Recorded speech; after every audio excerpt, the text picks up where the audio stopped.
Hey guys, Zoliax here and welcome to another Airlines Manager guide. Just a short one hopefully today. I'm going to be going through managing your staff. So let's get straight to it. We'll go into the staff page and the first thing you bring up is all of your services that you can provide as an airline. As you can see, I'm roughly just under halfway, I think. Getting everything maxed out. So you can see I've maxed out my cargo first because I wanted to increase my cargo demand so that my aircraft were always carrying some. Maxed out my cost reductions, and as an economy airline I wanted to increase my punctuality next. You can do this in whichever order suits your airline strategy, so that's completely up to you. But as for the staff side of it, then you use your staff to increase those stats. So first things first, agency workers on the left hand side there. As you can see, I have 57,472 agency workers. You can leave them as agency workers if you so wish. However, you do pay agency workers more than you pay your employees. And the way you get around this is to hire them. Now you do pay a one-off hiring fee, like a signing on bonus as it were, which will obviously cost you a little bit. I'll show you how much it costs for the 57,000 that I have, but in the long term you'll be paying less in wages. As you can see at the moment I'm paying 1.3% additional for having agency workers, which over a very long period of time definitely stacks up. So if we hit the hiring process at the top right, and I'm going to just hire every single agency worker that I have. As you can see here, it's costing me 15.8 million, which is a fair whack. Obviously not in the massive grand scheme of things, but 15 million's a good short haul aircraft, a small one, and that could mean the difference between buying your next aircraft and not. So. But I'm going to hit hire on them, pay the 15 million and get them all there. As you can see now, I don't have any agency workers, so I have a 0% worker penalty. So the next thing we go in to do is training. And you'll see on the screen on the very left hand side you have how many recruits you have available, so how many employees that you have no training on whatsoever. And then we have 5 sections: airport operations, cargo, ground services, navigation service providers, and management division. Each one of those 5 categories offers 3 different bonuses to your services. So as you can see, if we just go through the first one, airport operations will allow you to increase your punctuality, increase your safety, and a cost reduction. And you can see I have 1,000 professionals in airport operations, and 100,000 professionals and 1,000 managers. So the easiest way I found to manage your staff is to train in multiples of 101. Now the reason that is because you want one manager for every 100 professionals that you have. It's worth pointing out now that there is virtually no point in having anybody at entry level. You don't gain anything from having that really, because you can have less professionals giving you the same bonuses. Cost wise, I don't think there's any difference in the salary that I've experienced myself. So you want to train them in sets of 101, so you have 100 professionals to 1 manager. So as you can see, I've got 100,000 professionals and 1,000 managers, 150,000 professionals, 1,500 managers, and on the last 3, 12,500 professionals to 125 managers. The reason why you want to stick to this ratio is because if you have too many managers to how many professionals you have, you pay a penalty on the manager's salaries. and that penalty doesn't just apply for the amount of extra managers that you have, it applies to every single manager that you have. So if you want to train as few people as possible and you can just train all of them up to managers to get the bonus, with less staff, you'll be paying a lot more for it.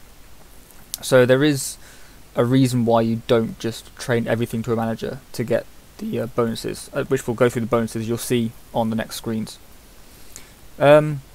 So for this, I'm just going to start off. I'm going to increase my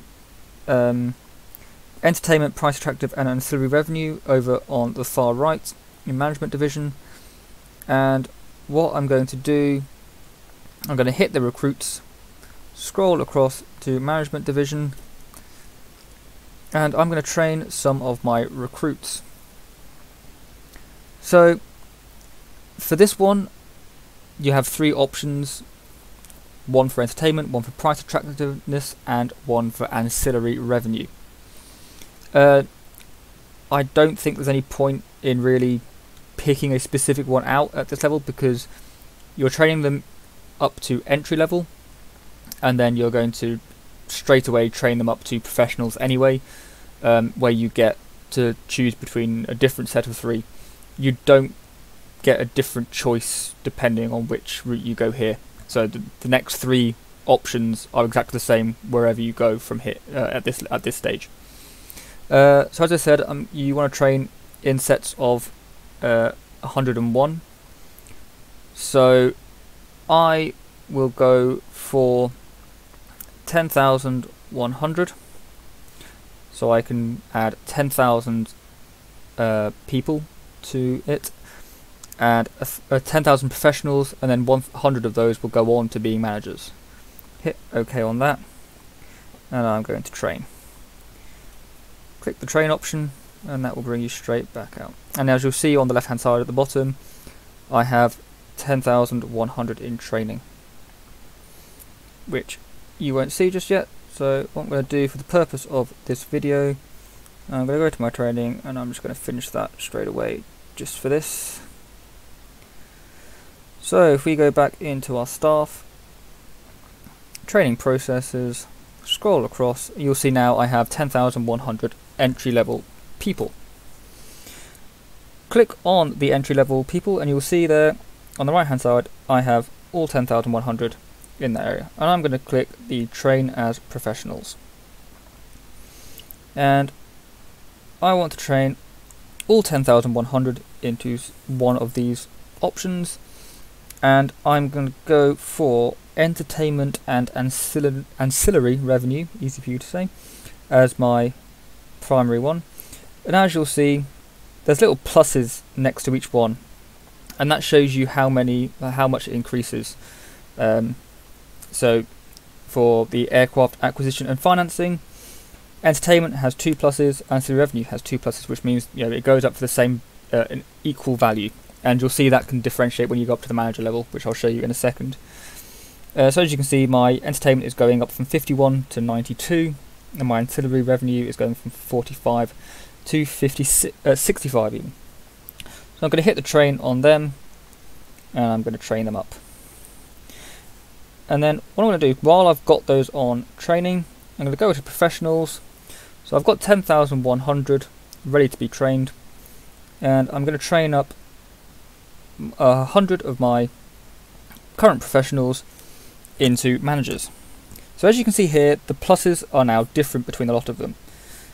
So if I go for business models and strategies, I'll have the highest increase on price attractiveness, moderate increase on ancillary revenue, and a smaller increase on entertainment.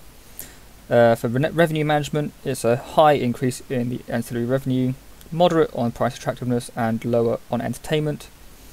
And then finally on route forecasting and development, a high increase on entertainment, moderate on price attractiveness, and smaller on ancillary revenue. I would like to try and keep these fairly even, but you can only train one lot at a time. So because entertainment and price attractiveness are entertainment and ancillary revenue are the ones I want to be going for most.